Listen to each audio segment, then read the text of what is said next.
Okay C 2022 के छ हाम्रो कमन इन्ट्रान्स सी 2022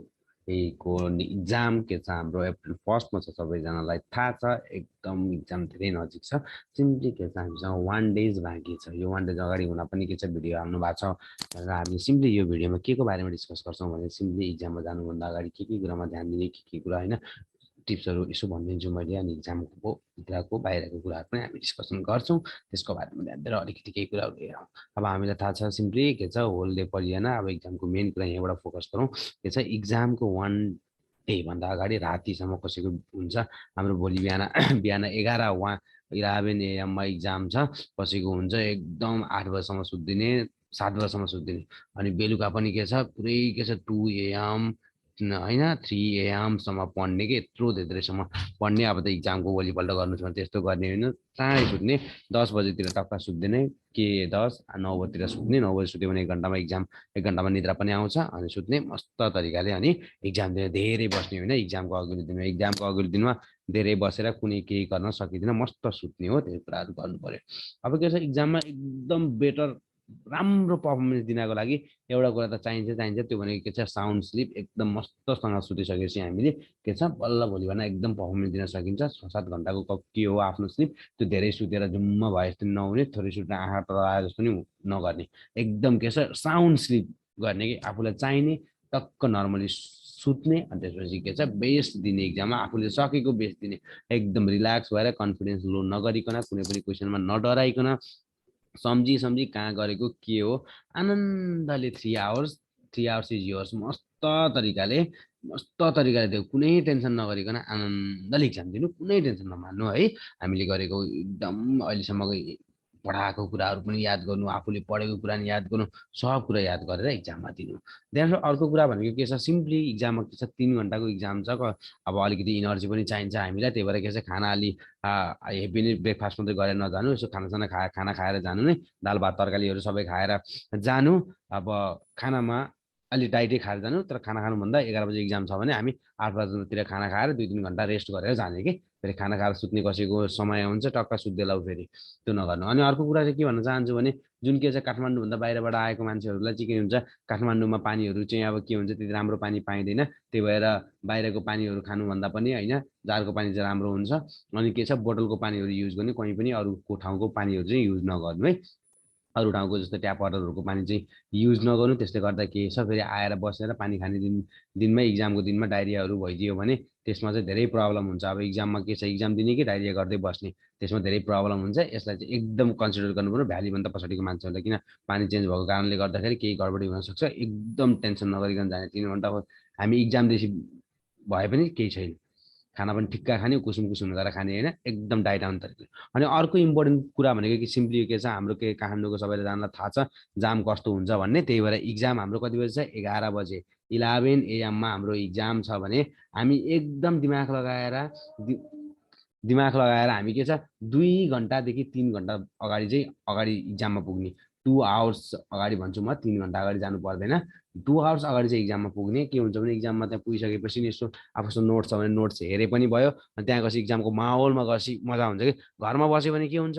नजिकै भए पनि के हो के भयो होला उता यस्तो यस्तो भनेर दिनमा मनमा खुल्छ झन् स्विटिङ भएर टेन्सन हुन थाल्छ त्यहाँ गयो भने आनन्दसँग जाऊ जानको लागि चाहिँ म के प्रिफरेन्स गर्छु अब एक्लै चाहिँ कोही पनि आएको छैन होला यदि कोही छ भने होइन अब एक्लै जान्छु भनेर सोचेको छ भने अलिक साथीसँग जाऊ कसैसँग गइसकेपछि अलिकति आफूलाई आड पनि हुन्छ आफ्नो सामानहरू हुन्छ त्यो पनि राख्न दिन सकिन्छ सामानको कुराहरू गर्दाखेरि पछाडि छ छैन सामानको कुरा गर्दाखेरि के छ कुनै होइन पसलहरूमा लगेर राख्न दिए हुन्छ केही पसलहरू सकेसम्म के छ कुनै पनि गोल्डको सामानहरू होइन मुन्द्रीहरू नलाइकन जानु अब होइन बेल्टहरू पनि निकालेर जानु अब यो वर्ष के छ भने अब यहाँ मिसियली टाइट भएको छ अघि अब त्यही भएर त्यहाँ केही मिसिनहरू राख्न पनि सक्छ फेरि होइन मेटल डिटेक्टरहरू अब सामान्य त केही प्रब्लम त्यो बेल्ट खोल भन्यो भने पनि आफूलाई कस्तो अनकम्फर्टेबल फिल भन्छ कोही डराइहाल्छ कि त्यो पुलिसहरूले त्यस्तो भनेको कारणले गर्दा त्यही भएर आफूले सुरुमा सतर्क भएर गएर उनीहरूले केही भन्नु नपर्यो सिधै इन्ट्री भएपछि आफूलाई इनफ भयो कुनै टेन्सन हुँदैन लामो लामो कपाल भएको भाइहरूलाई चाहिँ अब कपाल बाँध्न दिएको दिन्छ होला लबर त लैजान मिल्छ नत्र पनि हातमा यसो लबर बाँधेर ल्याउँछ नि भित्र गएर कपाल बाँध्दा पनि हुन्छ कपालभित्र केही राखेको छ भन्दा खोला लगायो भने केटीहरूलाई त गर्दैन है देन आफ्टर के छ इक्जाममा चाहिँ इक्जाममा चाहिँ यस्तो तरिकाले दिनु पर्यो कि एकदम अब इक्जामभित्र छिरियो, इक्जामभित्र छिरेपछि सबैभन्दा पहिला के गर्ने, क्वेसनमा जाने भयो, क्वेसन पाइँदैन, के गर्ने सुरुमा, ल हेरिएर सेट लेख्ने, सेट लेख्ने, यो काम गर, सेटको के हो, सेट लेख, देन आफ्टर के छ, आफ्नो के छ, रोल नम्बर, नेम होइन, के हुन्छ सब कुराहरू एकदम करेक्ट तरिकाले भर, करेक्ट तरिकाले भर, किनकि दोस्रोचोटि ओएमआर सेट दिने चान्स भनेको एकदम रियर हुन्छ। ना बराबर पनि हो, कुनै ठाउँमा दिएको नि सुनेको छु कोही कोही भाइ बहिनीहरूलाई, तर कुनै ठाउँमा नदिएर एकदम रोएको पनि मैले सुनेको छु, लास्टमा पनि दिन्छ। त्यस्तो गऱ्यो भने त इक्जाममा लास्टै बिग्रिन्छ,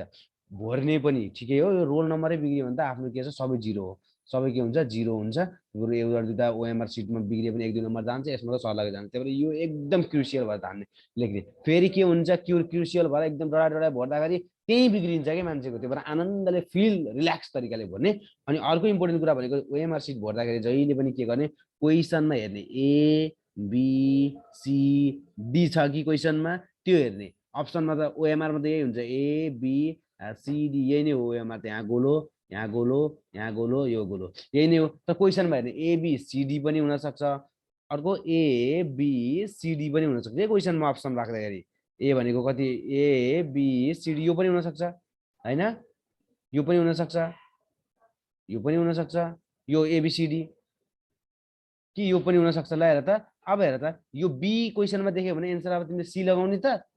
योदेखि यहाँ देख्यौ तिमीले, अब यसले के हो, सी हो, यो सी हो भनेपछि सीमा लगाउनु पर्यो कि जे दिएको छ त्यही अनुसार लगाउनु पर्यो। लास्ट इयर यसले गर्दाखेरि के छ, 2 मार्क्स चाहिँ के छ, विद्यार्थी भाइ बहिनीहरूले गुमाएर आएको त्यत्तिकै मैले देखेको छु हो। एकदम ध्यान दिनु पर्यो है यसलाई, ओएमआर सिट भर्दाखेरि यही ध्यान दिने, अरू केही चिन्ता हुँदैन। सर्ट के छ, सी भनेपछि यता पनि सीमा आता गोलो लगाइदिउँ, खेल खत्तम, एउटामा गोल लगाउने मात्रै काम गर्ने हो, अरू केही पनि गर्नु पर्दैन। त्यो कुरा गरिसकेपछि अर्को के छ, अब चिकित्सा शिक्षा आयोगले अब हाम्रो एउटा नोटिस पनि निकालिसकेको छ। सिम्पली यसमा केही जान्नु पर्दैन, पहिलो दिनको इक्जाममा 9,000 मान्छे 8जनाले दिएका छन्, 12,000, अनि त्यसपछि के छ 2,000 छ, यो कुरा चाहिँदैन। त्यही पनि सिम्पली र मोटामोटी बुझ्दाखेरि के छ, 34,000 होइन, 665 यतिजनाले चाहिँ इक्जाम दिएको छ साथीहरूले, तिमीहरूले। अब यसमध्ये होइन कतिजना 50% त सबैको पास रेट त भइ नै हाल्छ, त्यही भएर धेरैजना पास त भइहालिन्छ। एकदम आनन्दसँग गऱ्यो भने एकदम बवाल गर्न सकिन्छ। अहिलेसम्म हामीले सकेको सब कुराहरू, सबै कुराहरू हामीले गऱ्यौँ होइन, विद्यार्थी भाइ बहिनीहरूलाई गरेको इन्ट्रान्स लेभलमा हामीले टेस्टदेखि लिएर इच एन्ड एभ्री कुराबाट सबै कुरा गऱ्यौँ। त्यो कुराहरूलाई मेमोराइजमा राखेर आफूले गरेको, सरले पढाएको र आफूसँग भएको नोट्सहरूलाई हेरेर इक्जाम दिनु होला। लास्ट आवरमा बेस्ट पर्फर्मेन्स दिनु, कुनै पनि कतै पनि एकदम नबिगारिकन के, आफूले जानेको कुरा चाहिँ एकदम नबिगारिकन बेस्ट पर्फर्मेन्स दिनुहोस्। अल द बेस्ट सबैजनालाई इक्जामको लागि राम्रो तयार गर्नु। फेरि पनि के छ, इक्जाम पछि हामी सबै भेट्ने नै छौँ। एकदम अल द बेस्ट भन्न चाहन्छु सबैजनालाई। एकदम इक्जाम पछि चाहिँ हामी फेरि पनि भिडियोज बनाएर हामी के छ, C2023 को ब्याचलाई पनि भाइ बहिनीहरूले हेल्प गरि नै हाल्छौँ। 2022 को भाइ बहिनीहरूले कस्तो गर्यो भनेर हामी फेरि पनि क्वेसन एनालाइजहरू ल्याउने छौँ। अहिले के छ, C2020 best of lock from the entrance नेपालको टिमबाट। Thank you every.